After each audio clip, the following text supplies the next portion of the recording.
നമസ്കാരം. ഗൾഫ് സമയത്തിലേക്ക് സ്വാഗതം.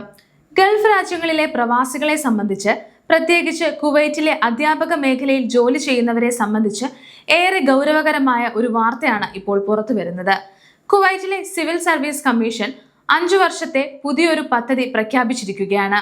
ഈ പദ്ധതി പ്രകാരം ഏകദേശം 3800 പ്രവാസി അധ്യാപകരുടെ സേവനം അവസാനിപ്പിക്കാനാണ് രാജ്യം തീരുമാനിച്ചിരിക്കുന്നത്. സ്വദേശിവൽക്കരണം ശക്തമാകുന്നതിന്റെ ഭാഗമായി ചില പ്രത്യേക വിഷയങ്ങളിൽ ജോലി ചെയ്യുന്ന പ്രവാസി അധ്യാപകരെ മാറ്റി പകരം കുവൈറ്റി പൗരന്മാരെ നിയമിക്കുക എന്നതാണ് ഇതിന്റെ ലക്ഷ്യം. ഈ തീരുമാനം ഏതൊക്കെ അധ്യാപകരെ ബാധിക്കും, എന്നു മുതൽ ഇത് നടപ്പിലാക്കും എന്നതിനെക്കുറിച്ചുള്ള ഔദ്യോഗിക വിവരങ്ങൾ നമുക്ക് നോക്കാം.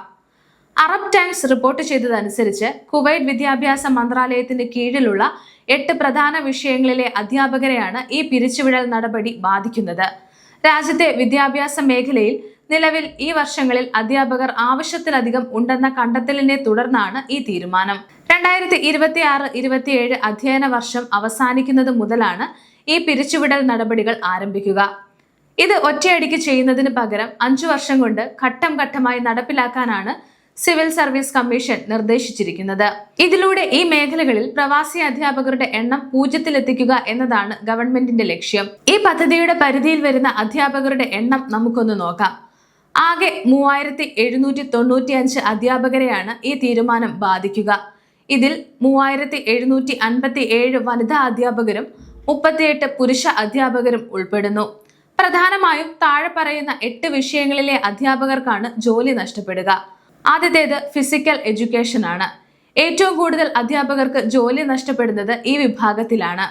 1744 പേർക്കാണ് ജോലി നഷ്ടമാകുക എന്നാണ് കണക്കുകൾ പറയുന്നത്. അടുത്തത് ഇസ്ലാമിക് സ്റ്റഡീസ് ആണ്. 1083 അധ്യാപകർക്ക് ജോലി നഷ്ടമാകും. പിന്നെ വരുന്നത് കിൻഡർ ഗാർഡൻ ആണ്. ഇവിടെ 285 അധ്യാപകരുടെ ജോലി നഷ്ടമാകും. ഇവരെ കൂടാതെ 216 സോഷ്യൽ സ്റ്റഡീസ് അധ്യാപകരും 204 ഫ്രഞ്ച് ലാംഗ്വേജ് അധ്യാപകരും 148 ആർട്ട് എഡ്യൂക്കേഷൻ അധ്യാപകരും 24 സൈക്കോളജി അധ്യാപകരുടെയും ജോലി നഷ്ടമാകും. ഓരോ വർഷവും എത്ര പേരെ ഒഴിവാക്കും എന്നതിനും കൃത്യമായ കണക്കുണ്ട്. ആദ്യ 4 വർഷങ്ങളിൽ ഓരോ വർഷവും 766 അധ്യാപകരെ വീതം ഒഴിവാക്കും. അവസാന വർഷം, അതായത് 5ാം വർഷം, ബാക്കിയുള്ള 731 പേരെയും ഒഴിവാക്കി ഈ വിഷയങ്ങളിൽ പൂർണ്ണമായും സ്വദേശികളെ നിയമിക്കും. എന്തുകൊണ്ട് പെട്ടെന്ന് ഈ തീരുമാനം? കുവൈറ്റിലെ തദ്ദേശീയരായ ഉദ്യോഗാർത്ഥികൾക്ക് കൂടുതൽ തൊഴിലവസരങ്ങൾ നൽകുക എന്നതാണ് ഈ നീക്കത്തിന്റെ പ്രധാന ലക്ഷ്യം. കുവൈറ്റ് യൂണിവേഴ്സിറ്റിയിൽ നിന്ന് മറ്റു ഉന്നത വിദ്യാഭ്യാസ സ്ഥാപനങ്ങളിൽ നിന്നും പഠിച്ചിറങ്ങുന്ന കുവൈറ്റി ബിരുദധാരികൾക്ക് അധ്യാപന മേഖലയിൽ മുൻഗണന നൽകാൻ ഗവൺമെന്റ് ആഗ്രഹിക്കുന്നു. നേരത്തെ തന്നെ ചില വിഷയങ്ങളിൽ കുവൈറ്റ് യൂണിവേഴ്സിറ്റികളിൽ നിന്നുള്ള പുതിയ നാമനിർദ്ദേശങ്ങൾ നിലനിർത്താൻ വിദ്യാഭ്യാസ മന്ത്രാലയം ആവശ്യപ്പെട്ടിരുന്നു. ഇതിന്റെ തുടർച്ചയായാണ് ഇപ്പോൾ നിലവിലുള്ള പ്രവാസികളെ ഒഴിവാക്കി ദേശീയ കേഡറുകൾക്ക് വഴിമാറാനുള്ള ഈ വലിയ നീക്കം. കുവൈറ്റിലെ പ്രവാസികളെ സംബന്ധിച്ച് ഇത് വലിയൊരു മാറ്റത്തിന്റെ തുടക്കമാണ്. വിദ്യാഭ്യാസ മേഖലയിലെ ഈ സ്വദേശിവൽക്കരണ പദ്ധതി രാജ്യത്തെ തൊഴിൽ വിപണിയെ കൂടുതൽ ശക്തിപ്പെടുത്തുന്നു എന്നാണ് അധികൃതർ കരുതുന്നത്.